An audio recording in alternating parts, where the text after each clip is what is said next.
하나님의 말씀 레위기 20장 22절부터 27절까지입니다. 레위기 20장 22절부터 27절까지 말씀 다 함께 봉독하지요. 너희는 나의 규례와 법도를 지켜 행하라. 그리하여야 내가 너희를 인도하여 거주하게 하는 땅이 너희를 토하지 아니하리라. 너희는 내가 너희 앞에서 쫓아내는 족속의 풍속을 따르지 말라. 그들이 이 모든 일을 행함으로 내가 그들을 가증히 여기노라. 내가 전에 너희에게 이르기를 너희가 그들의 땅을 기업으로 받을 것이라. 내가 그 땅 곧 젖과 꿀이 흐르는 땅을 너희에게 주어 유업을 삼게 하리라 하였노라. 나는 너희를 만민 중에서 구별한 너희의 하나님 여호와이니라. 너희는 짐승이 정하고 부정함과 새가 정하고 부정함을 구별하고 내가 너희를 위하여 부정한 것으로 구별한 짐승이나 새나 땅에 기는 것들로 너희의 몸을 더럽히지 말라. 너희는 나에게 거룩할지어다. 이는 나 여호와가 거룩하고 내가 또 너희를 나의 소유로 삼으려고 너희를 만민 중에서 구별하였음이니라. 남자나 여자가 접신하거나 박수무당이 되거든 반드시 죽일지니 곧 돌로 그를 치라. 그들의 피가 자기들에게로 돌아가리라. 아멘. 레위기 17장부터 20장까지 그 4장에 걸쳐서는 아주 중대한 범죄에 대한 사항이 기록이 되어 있습니다. 거의 대부분이 다 죽을 죄, 하나님 앞에서 죽임을 당할 죄에 대해서 17장부터 20장까지 기록을 하고 있습니다. 오늘 우리가 같이 읽은 22절부터 27절 이 20장의 끝부분은 이 4개 장의 이제 결론 부분이라고 얘기할 수 있습니다. 이 결론 부분에 보면 17장부터 이어지는 이 4개 장에서 제일 중요한 요점, 그 초점이 무엇인지가 여기에 잘 나타나 있습니다. 22절 보면 나의 모든 규례와 법도를 지켜 행하라. 규례와 법도는 다른 표현으로 하면 하나님의 말씀 이렇게 얘기할 수 있죠. 그러니까 말씀을 지켜 행하라. 말씀대로 살아라 이런 뜻이죠. 성경은 언제나 하나님의 거룩한 말씀을 그냥 듣는 것으로 끝난다 이런 얘기를 절대로 하지 않습니다. 또 그냥 말씀은 지식으로 가지고 있으면 된다 이런 얘기도 하지 않고요. 말씀은 언제나 지켜 행한다, 준행한다 이런 표현도 성경에 많이 나오죠. 그러니까 철저하게 깊이 마음에 새겨서 그렇게 산다 이런 것이죠. 20장 22절 이 말씀을 묵상하면서 예수 그리스도께서 하늘로 오르시면서 이 땅에서 그야말로 마지막에 주신 명령이 떠오릅니다. 마태복음 28장 18절부터 20절에 있는 거죠. 굉장히 유명한 구절이고 또 가장 위대한 대명령, 대사명 이렇게도 불리는 구절이죠. 내가 너희에게 분부한 모든 것을 지켜 행하라. 지켜야 하는데 가르쳐 지켜 행하라 그런 거죠. 하나님의 거룩한 말씀은 지켜서 그래서 살아야 되는 거죠. 근데 22절 후반부에 보면 왜 그렇게 해야 되는지 그 이유가 기록이 되어 있습니다. 그리하여야 내가 너희를 인도하여 거주하게 하는 땅이 너희를 토하지 아니하리라. 구약 성경에 특별히 땅에 대한 이야기가 명시적으로 많이 나오고요. 그리고 그 정신은 신약 성경으로도 계속해서 이어집니다. 사람은 땅에서 살잖아요. 사람은 하늘에서 사는 게 아닙니다. 사람은 근본적으로 땅에 발을 딛고 삽니다. 요즘은 집 위에 집을 계속 얹어가는 아파트가 이제 그런 거죠. 고층 빌딩이. 근데 제 아무리 고층 빌딩이더라도 그것도 땅에 이게 디디고 서 있는 거지 허공에 떠 있는 것은 아니죠. 사람은 근본적으로 땅에 삽니다. 그러니까 땅에 사는 사람이 땅을 디디지 못한다. 그러면 그거는 저주고 가장 힘든 거죠. 그리고 여기 22절 후반부 표현 땅이 너희를 토하여 낸다. 이 표현은 구약에 나오는 표현 중에서 가장 무서운 벌, 가장 무서운 저주, 이게 땅이 토해낸다 이런 뜻입니다. 근데 이제 이 표현은 땅을 의인화시켜서 땅이 어떤 인격을 가진 존재처럼 그렇게 표현이 되어 있죠. 땅이 토해낸다 그랬으니까. 근데 여기에 담긴 근본적인 뜻은 땅이 당연하지만 하나님이 만드신 피조물로서 하나님의 주권 아래에 있다. 이제 이런 게 이제 이 속에 이제 들어있는 거죠. 어쨌든 땅이 토해낸다. 땅 위에서 살 수밖에 없는 또 땅 위에서 살아야 되는 사람한테 근데 그 땅이 토해낸다. 그러면 갈 데가 없지요. 땅이 토해내는데 어떻게 살겠어요? 그러니까 이거는 성경에 기록된 모든 저주, 모든 형벌 가운데 가장 무서운 형벌인데 근데 그게 어디에 걸려 있다고요? 말씀대로 사느냐 여기에 걸려 있다 이런 거죠. 그러니까 하나님을 섬기는 이스라엘 백성이 제 아무리 다른 거를 많이 잘해도 말씀, 법도와 규례를 지켜 행하지 않으면 다른 거는 그냥 편하게 얘기하면 다 소용없습니다. 제 아무리 하나님의 성전에 자주 나오고 제 아무리 많은 예물을 하나님의 성전에 드리고 또 제 아무리 멋진 건물을 짓고 그래도 아무 소용이 없습니다. 그래서 구약 성경에서 예언서 중에 왕관이라고 할 수 있는 이사야서가 처음에 이렇게 열면서 이사야서를 열면 1장에 그게 나와요. 너희가 예물을 가져오는 거 내가 불편하다. 가져오지 말아라. 또 하나님의 성전에 나오는데 너희 괜히 내 성전에 나와서 내 성전 어지럽히기만 하고 괜히 더럽히기만 하지 오지 말아라. 너희 오는 거 하나도 달갑지 않다. 그렇게 주님께서 말씀하십니다. 그러니까 구약시대의 제사지요. 그런 거 제 아무리 많이 드리고 또 예물을 제 아무리 많이 드려도 그래도 하나님은 그걸 원치 않으신다. 하나님이 원하시는 것이 뭐냐? 그거는 규례와 법도대로 사는 것이다. 그러니까 말씀이 삶이 되는 것이다. 그런 거죠. 근데 거기에서 아주 중요한 점이 있는데요. 살면서 하나님의 말씀을 떠나게 하는 그런 주변 환경을 조심해야 한다. 그게 23절이에요. 내가 너희 앞에서 쫓아내는 족속의 풍속을 따르지 말라. 그들이 이 모든 일을 행함으로 내가 그들을 가증히 여긴다. 가증하다 이런 표현이 있죠. 근데 성경에서는 가증하다 이 표현을 말씀과 배치되고 말씀과 반대되는 것을 표현한다. 이렇게 생각하면 아주 정확합니다. 근데 하나님이 이스라엘 백성 앞에서 쫓아내는 족속들이 있습니다. 근데 왜 그럴까요? 하나님은 당신의 백성들이 다른 민족하고 절대로 만나지 말고 교제하지 말고 너희끼리만 살아라. 이게 하나님의 궁극적인 뜻인가? 그건 아닙니다.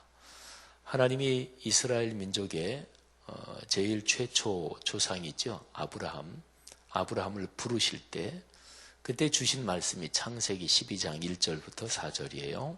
근데 거기에 3절에 보면 아브라함한테 하나님이 주신 복이 너로 말미암아 천하 만민이 복을 받는다. 이렇게 말씀하셨어요. 근데 아브라함을 통해서 천하 만민이 모든 민족이 복을 받으니까 아브라함이 그 민족들을 만나야 될 거 아니겠어요? 그죠? 만나지도 않으면 어떻게 복을 주겠어요? 그러니까 하나님이 아브라함을 부르신 것, 그러니까 이스라엘 백성을 선택하신 궁극적인 까닭은 이스라엘 민족들이 다른 민족들을 만나면서 살게 하는 거예요. 만나서 하나님이 주신 복을 나누어 주고 그 복이 온 세상으로 흘러가도록 하는 거예요. 그거를 가리켜서 선교라고 합니다.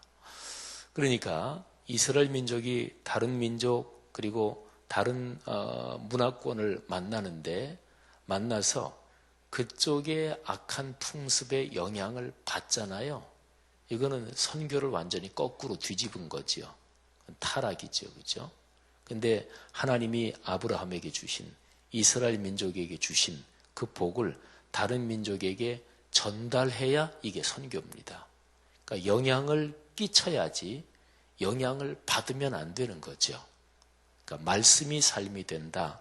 이 삶의 방식, 이 가치관, 이 인생관, 이거를 다른 민족에게 영향을 끼쳐야 되는 거죠. 그래서 이제 23절에 그 말씀이 있는 거죠. 그러면서 24절에 보면 하나님께서 이스라엘 백성한테 전에 했던 말씀을 다시 한번 기억하게 하십니다. 24절 보면 내가 전에 너희에게 이르기를, 내가 전에 너희한테 얘기했다. 전에 이미 말씀을 주셨다, 이런 거죠.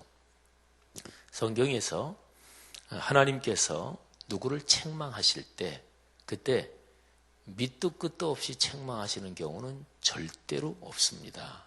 그러니까 하나님이 근거도 없이 책망하신다. 그러면 하나님이 불합리한 분이신 거지요. 부당한 분이신 거지요. 하나님은 언제나 다른 사람을 책망하거나 또는 징계할 때에 하나님이 이미 전에 얘기해 놓으신 그 말씀을 근거로 하나님은 책망을 하십니다. 말씀의 약속, 당신이 주신 말씀을 근거로 하나님은 책망하십니다. 이거를 가리켜서 인격적인 하나님, 인격적인 관계라고 그래요. 그래서 24절에 보면 내가 전에 너희에게 말씀을 주었다 하는 얘기를 하는 거죠. 근데 그 말씀의 내용이 뭐냐면 너희가 그들의 땅을 기업으로 받는다. 그리고 젖과 꿀이 흐르는 그 땅을 내가 너희에게 주어서 대대로 너희의 기업, 유업이 되게 한다. 그러니까 하나님이 그 땅을 주게 한다 약속했단 말이죠. 땅에 대한 약속을 말씀하시는 거죠. 그런데 그 땅에 대한 약속을 말씀하셨는데 그 땅은 자동적으로 이스라엘 백성들한테 주어지는 게 아닙니다. 그러니까 하나님이 땅을 약속했다. 어떤 경우에도 상관없이 무조건 그 땅은 너희 거다. 그런 거 아니라는 거죠. 그 땅은 인격적인 관계에 걸려 있습니다. 인격적인 관계. 인격적인 관계, 이거를 오늘날 우리의 생활로 얘기를 해본다면 법적인 계약으로 생각할 수 있습니다. 어떤 집을 사는데 미리 이제 계약금을 걸고 그리고서 계약서를 쓰잖아요. 그리고 집 매매가 완료되기까지는 중도금, 잔금 그거 다 치르고 또 그 명의를 변경해서 법적으로 등록하고 그러면 이제 매매가 완료되겠죠. 근데 계약을 했어요. 그러면 계약서에 이런저런 사항이 들어가잖아요. 그 계약을 위반하면 그러면 그 매매하던 게 중간에서 깨질 수도 있지요. 그러니까 같은 것이요. 하나님께서 이스라엘 백성한테 젖과 꿀이 흐르는 땅을 약속으로 주셨습니다. 말씀의 약속이지요. 그러니까 법적인 계약이에요. 하나님 나라의 법적인 계약입니다. 근데 거기에 백지위임한 것이 아닙니다. 그러니까 계약서에 아무것도 조건 쓰지 않고 나 하나님이 너희 이스라엘 백성한테 젖과 꿀이 흐르는 가나안 땅을 백지위임한다. 그런 적 없습니다. 거기에는 여러 가지 조건이 많이 있는데 근데 그거는 사실은 하나입니다. 너희가 내 말씀대로 내 말씀에 순종해서 살면 그러면 그 땅이 너희의 유업이 될 것이요. 나는 너희의 하나님이 되고 너희는 내 백성이 된다. 그러니까 하나님의 말씀이 삶으로 이어지는 그게 유일한 한 가지 조건입니다. 근데 이제 말씀대로 산다. 그 핵심적인 뜻이 말씀대로 산다는 것 제일 중심이 뭐냐면 그게 24절 표현에 나와요. 나는 너희를 만민 중에서 구별한 너희의 하나님 여호와니라. 여기에 구별한다 이 표현이 나오죠. 우리가 성경에서 거룩하다, 하나님은 거룩하신 분이죠. 이 거룩하다는 얘기를 듣는데 거룩함의 제일 중심적인 뜻이 구별한다 이런 것입니다.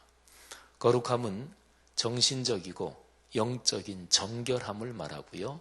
자세와 태도의 정결함을 말합니다. 자세와 태도는 눈에 안 보여요. 그죠? 근데 그 자세와 태도에서 말이 나오고 거기에서 행동이 나와요. 그러니까 자세와 태도는 마음과 영혼에 있는 동기 같은 거예요. 동기, 기본 자세, 태도.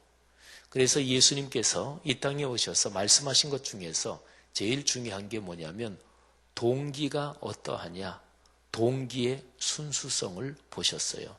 그러니까 겉으로 제 아무리 모양새를 잘 갖춰도 하나님은 마음의 중심을 보시는 분이잖아요. 그러니까 동기의 순수성이 중요하다.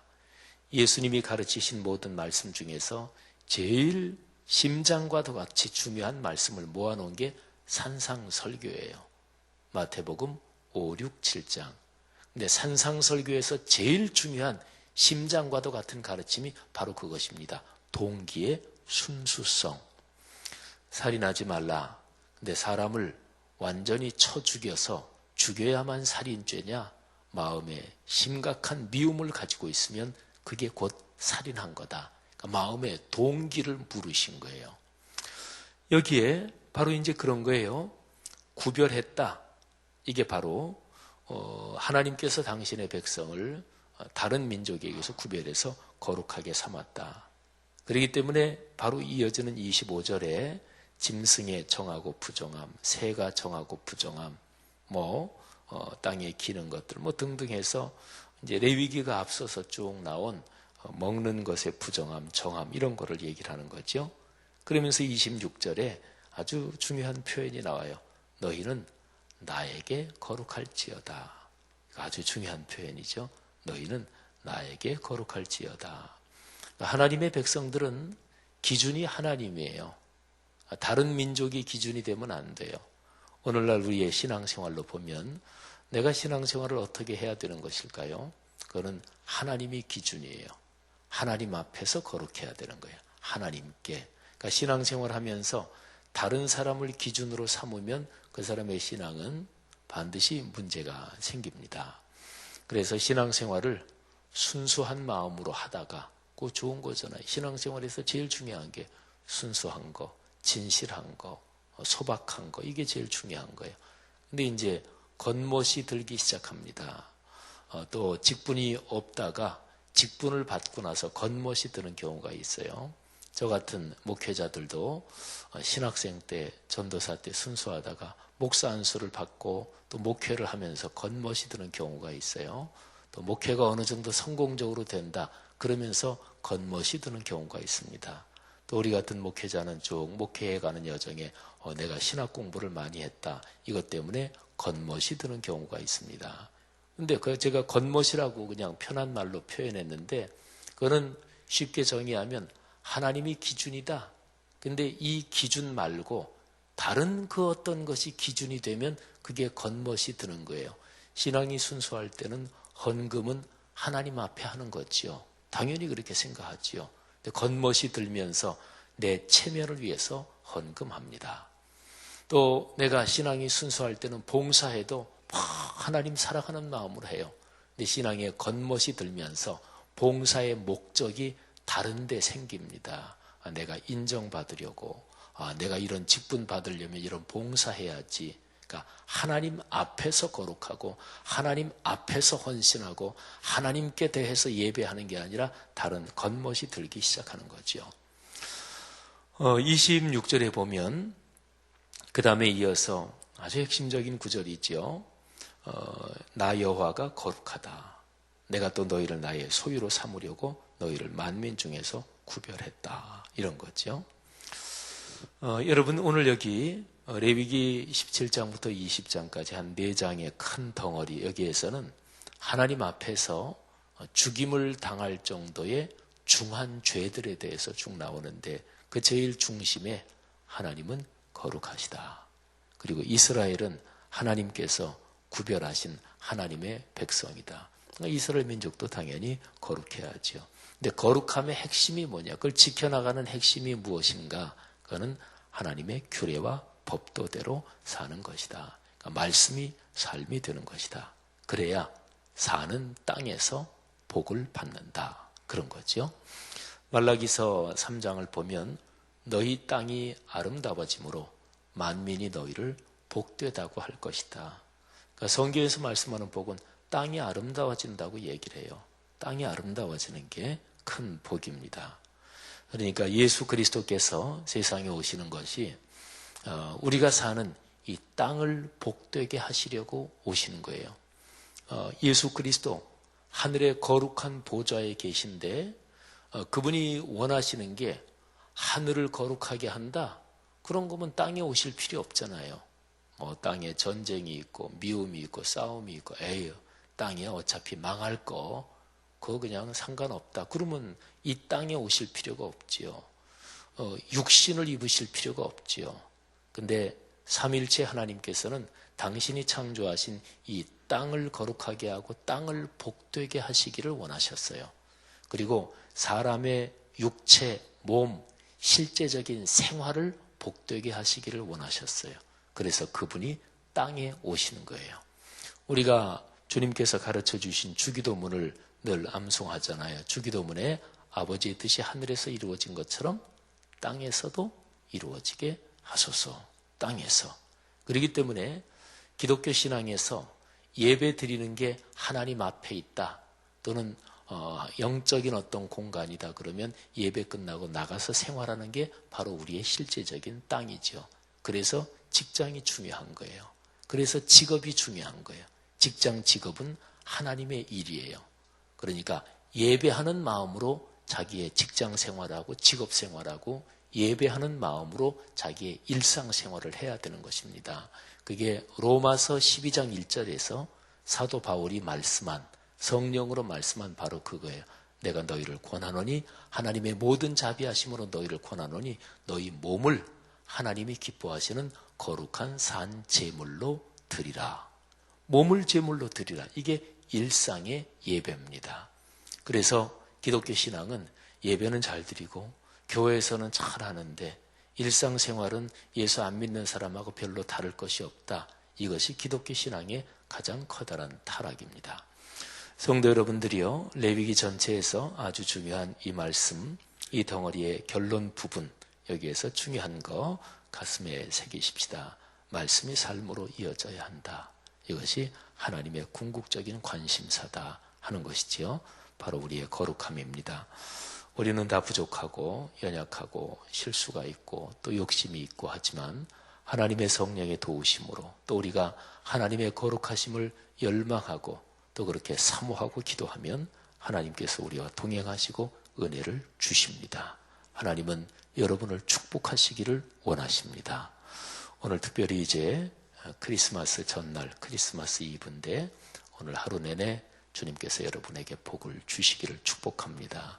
내일 크리스마스, 크리스마스는 그리스도를 경배하고 크리스마스는 뒤에 마스는 이게 경배 또는 파송이라는 뜻이 있어요. 그래서 크라이스트가 이게 그리스도잖아요. 그리스도를 경배하고 예배하고 그분의 뜻대로 세상으로 파송된다. 이게 바로 크리스마스 이 뜻이 아주 중요한 뜻이죠. 이 거룩한 성탄의 은혜가 우리 모두에게 넉넉하기를 그리고 우리를 통해서 오늘의 세계에 넉넉하기를 주의 이름으로 축복합니다. 하나님 아버지 은혜 감사합니다. 오늘 새벽에 들은 말씀 다시 한번 새깁니다. 레위기 20장 마지막 부분에 이 귀한 말씀, 중심되는 말씀 저희의 가슴에 새겼습니다. 오늘 내일 큰 은혜와 복이 임하게 하옵소서. 우리가 사는 이 땅이 구체적으로 또 요즘 특별히 혼란스럽고 어지럽지만 하나님의 거룩하신 뜻, 그 말씀이 그리스도인의 삶을 통해 오늘의 세계로 퍼져나가게 하옵소서. 우리를 그런 도구로 사용하시고 그래서 우리를 통해 하나님의 거룩한 일을 이루어 주옵소서. 감사합니다. 축복합니다. 예수님 이름으로 기도 올립니다. 아멘.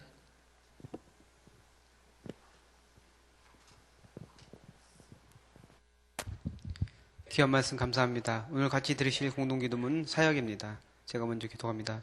성경대로 우리 사역의 지평이 온 누리를 품게 하옵소서. 위원회 사역, 교구 사역, 말씀삼 성경대학 사역을 축복하셔서 말씀과 성령의 충만으로 인격과 일상이 거룩해지게 하소서.